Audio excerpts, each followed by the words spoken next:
Se la pioggia degli ultimi giorni ha causato disagi su tutto il territorio ligure, un settore strategico e fondamentale ha invece beneficiato di questa fase di maltempo prolungato. Le nuove precipitazioni hanno infatti alzato il livello degli invasi liguri, dopo un triennio particolarmente difficile e avaro di acqua piovana, che ha influito negativamente sulla produzione da parte degli impianti di energia idroelettrica. Negli scorsi anni Tirreno Power, la società che gestisce l'85% del parco idroelettrico ligure, ha rimarcato in alcuni periodi e zone un calo di produzione fino al 90%.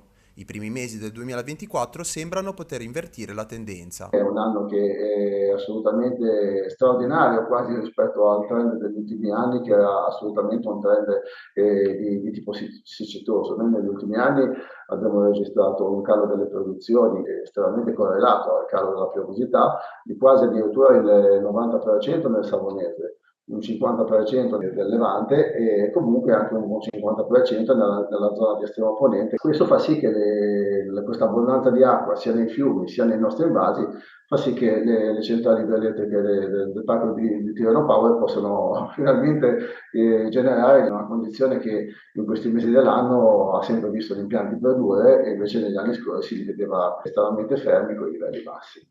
Una buona notizia per i 19 impianti che compongono il parco idroelettrico della società, ma anche per chi fruisce dell'energia prodotta, stimata in 180 GWh l'anno e corrispondente al fabbisogno energetico di oltre 70.000 famiglie. A questo si aggiunge il continuo lavoro di manutenzione, che nel 2023 aveva riguardato l'invaso di Giacopiane. 19 impianti, 7 grandi dighe che sono in qualche modo realizzate e installate in tutto l'arco Ligure, a Basso Piemonte e con un impianto sconfiniamo anche in Emilia Romagna. La diga di Giacopiane è stato oggetto di svaso diciamo nella seconda metà del 2023 per un intervento manutentivo sulla valvola dello scarico di fondo. Una rondine però non fa primavera.